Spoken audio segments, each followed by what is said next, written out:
Have you ever smiled inside when someone you dislike stumbled? Have you ever felt secretly satisfied when someone else's success crumbled? Do you think it's harmless, just a fleeting emotion? Or could this subtle habit be one of the most corrosive forces in your life? Welcome back to the channel, where we explore the profound and sometimes uncomfortable truths hidden within our hearts. Today we're tackling an emotion that is often overlooked but deeply dangerous, not just to our character, but to our karma and spiritual progress. It's the joy we sometimes feel at the downfall of others. It has a name, schadenfreude, and in the realm of spiritual practice, it is poison wrapped in pleasure. This video is not about judgment. It's about awakening.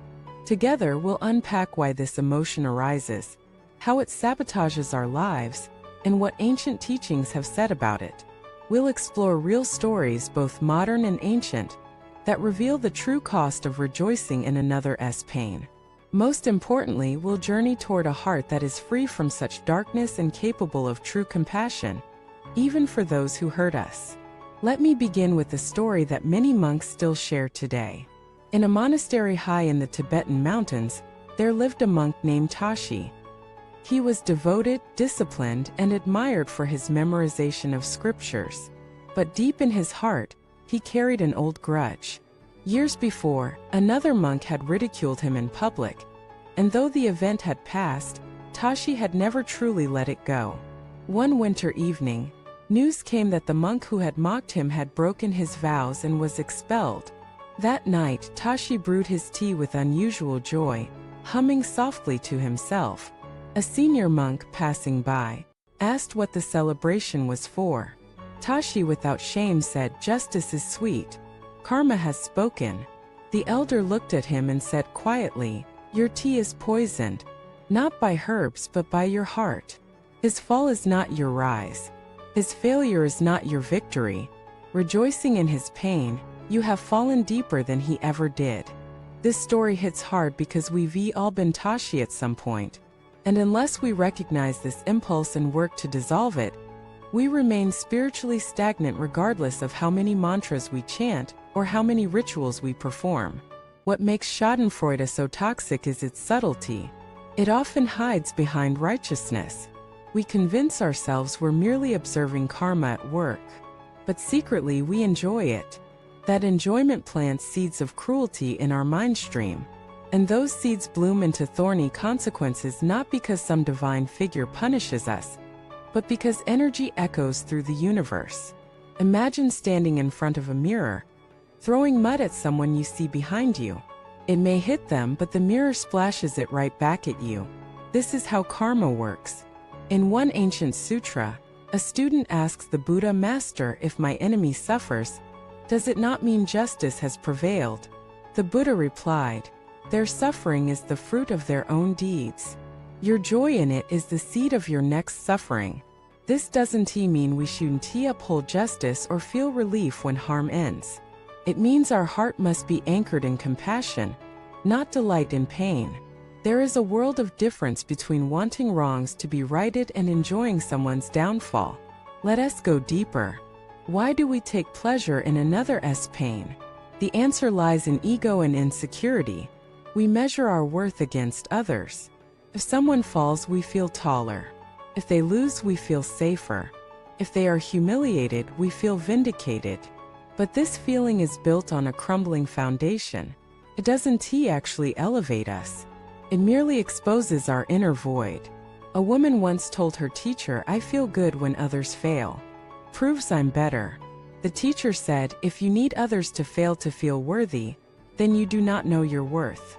You're building a temple on sand." Now let me share a modern story. In a corporate office in New York, two colleagues, David and Liam, had long been rivals. When Liam was passed over for a promotion due to a critical mistake, David celebrated privately. He didn't mock Liam aloud, but in his heart he was gleeful. 2 weeks later, David made an even bigger error, one that cost the company millions. He was fired on the spot. Later, during a talk he gave at a spiritual retreat, David said, "I didn't see the connection at first.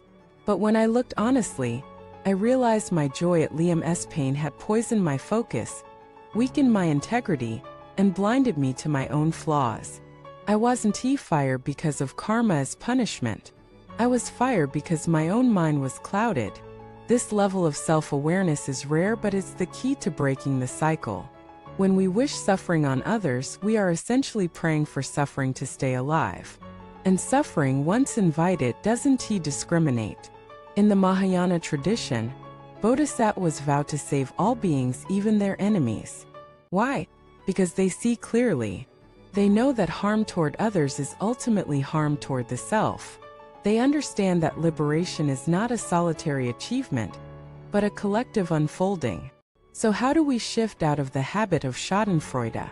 The first step is awareness. Catch yourself in the act. When someone fails and you feel that little spark of joy, pause. Don't suppress it, but don't feed it either. Observe it like a cloud passing through the sky of your mind. Name it gently. This is my insecurity showing. This is my ego's hunger. I don't need to feed it. The second step is redirection. Instead of celebrating their pain, send them a silent prayer. May they find wisdom. May they find peace. May they learn and grow. Even if you don't mean it fully at first, say it anyway. Over time, your heart will begin to align with your intention. The third step is self-compassion. Often our joy at others' suffering is rooted in our own unhealed wounds. When you notice it, ask yourself, what part of me feels unworthy? What part of me needs attention? Offer yourself kindness. Sit with your pain. Speak to yourself with the same compassion you would offer a child who is hurting. And the fourth step is active merit. When you feel the urge to celebrate someone's fall, do something good instead. Donate. Volunteer. Help someone anonymously. Redirect that dark energy into light. Let the fire that would burn others become a lamp that illuminates your path. A wise teacher once said, "The heart that rejoices in another's suffering is like a garden that sows only salt. Nothing grows there, not love, not peace, not joy." But here's the good news. Every day, every moment, we get to plant something new. You are not bound by your past reactions. You are not defined by your worst moments. You are not the petty voice in your head that whispers they deserved it. You are the awareness that hears that voice. You are the compassion that chooses differently.